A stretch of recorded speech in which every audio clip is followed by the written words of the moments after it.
Pensiero del giorno. Sabato 7 giugno. Aperti alla speranza. Se Dio è per noi, chi può essere contro di noi? Lettera ai Romani, capitolo 8, versetto 31.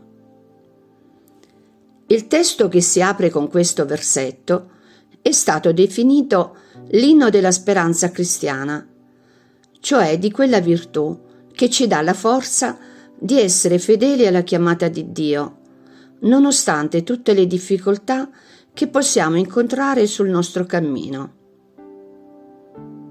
La speranza ci permette di superare tutti questi ostacoli, perché siamo sostenuti dal fatto che Dio ci ama.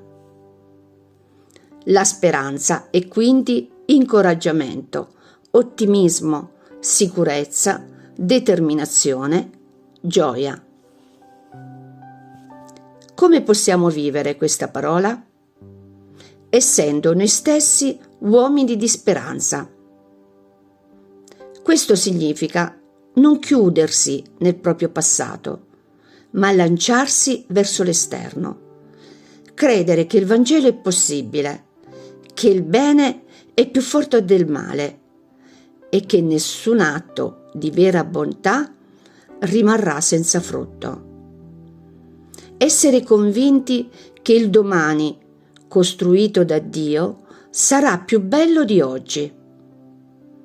Certe scuse che si possono addurre, non ci vedo bene, non sono capace, chi mi dà il coraggio di farlo, eccetera, non sono più valide.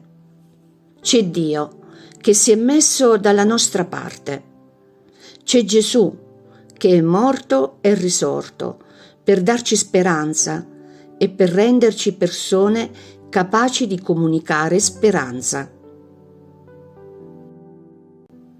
Chiara Lubick, stralci del commento alla parola di vita del marzo 1985. Ciao, se ti è piaciuto questo video, metti mi piace, dito in alto, e iscriviti al canale. È libero, gratuito e senza alcun impegno. Parola di vita, giugno 2025. Voi stessi date loro da mangiare. Vangelo di Luca, capitolo 9, versetto 13.